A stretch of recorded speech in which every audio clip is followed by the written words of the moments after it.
Welcome to this video lecture. Myself Atul Kumar, working as a assistant professor in Department of Computer Science, Rajiv Gandhi Memorial, Government College, Jogindarnagar. In this video lecture, I will discuss about decision table. So decision table is also known as logic table. It is a powerful graphical tool that is used to analyze and represent complex proceeding logic.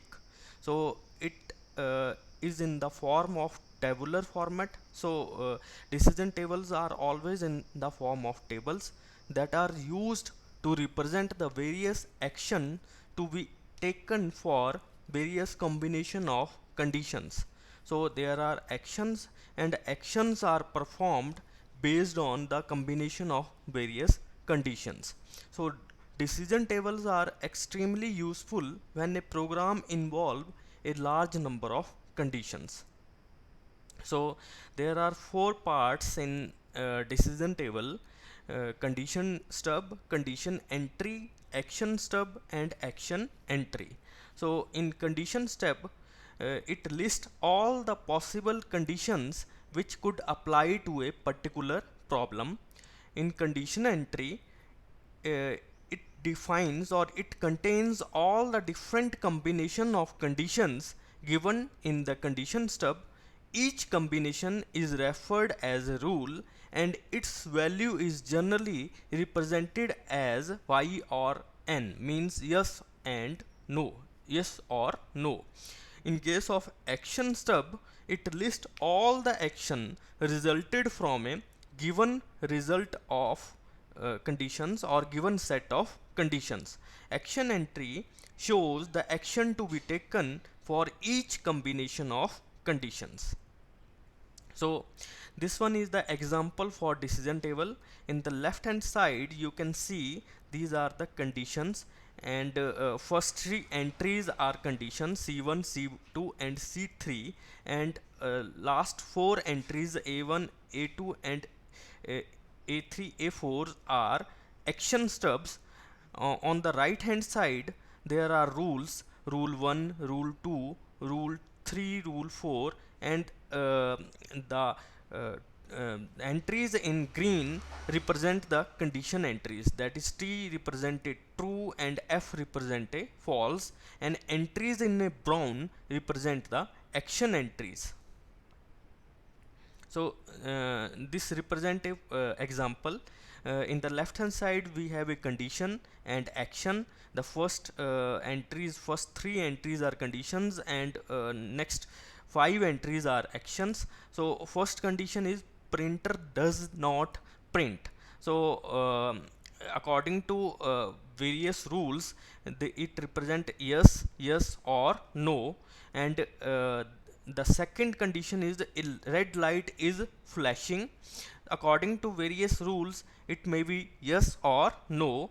And the third condition is printer is unrecognized. It may be yes or no depending upon the various rules that are applied on the decision table. The next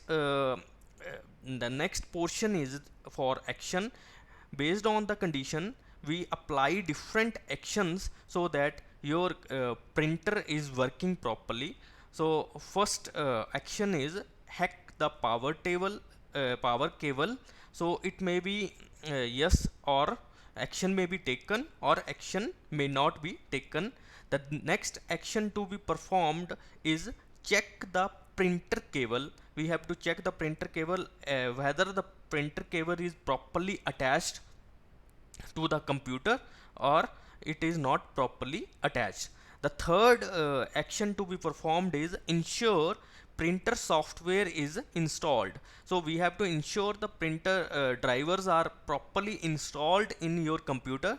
Without proper drivers, printer can't connect with your computer. The fourth action to be taken is check or replace the ink. In case the ink is not available or in the printer, so we have to check and replace the cartridge of the printer to perform the printer its desired action. The next action to be performed is to check for a paper jam.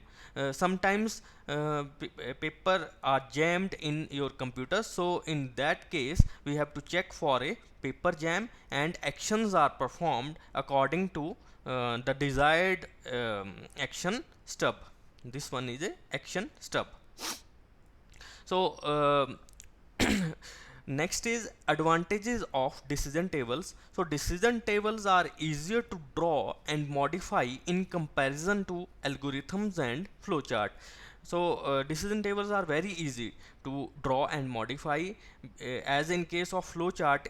If we want to redraw a flow chart, so it is very hectic and cumbersome process, and in order to draw a flow chart we have to redraw the flow chart again. That is very time consuming process. But in case of decision table, we have to add new entry in the table, like in this table we have to add the new entry in condition or action, and that is very easy as compared to drawing a flow chart and creating a algorithm.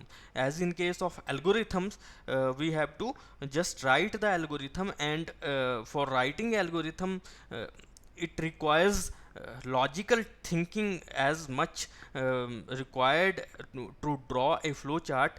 But in case of decision table, this doesn't happen. The second advantage of decision table is decision tables are clearly structured. As you can see in the diagram of this decision table, these are clearly structured and very easy to understand. The third advantage of decision table is it helps to better understand the decision logic of a problem. So with the help of decision table, it is very helpful, and they are very easier to draw to understand the logic, decision logic problem, and hence they are very helpful.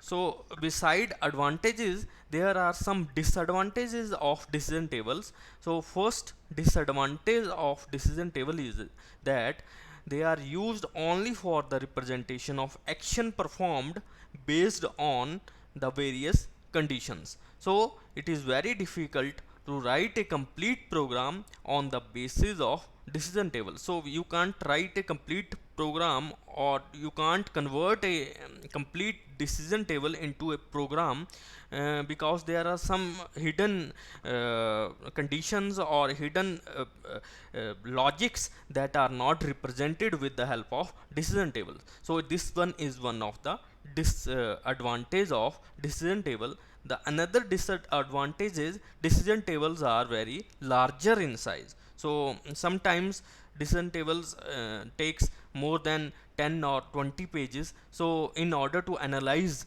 these kind of decision tables, it is very cumbersome and very tedious task to analyze these kind of decision tables. So they are very larger in size. Thanks for watching this video lecture.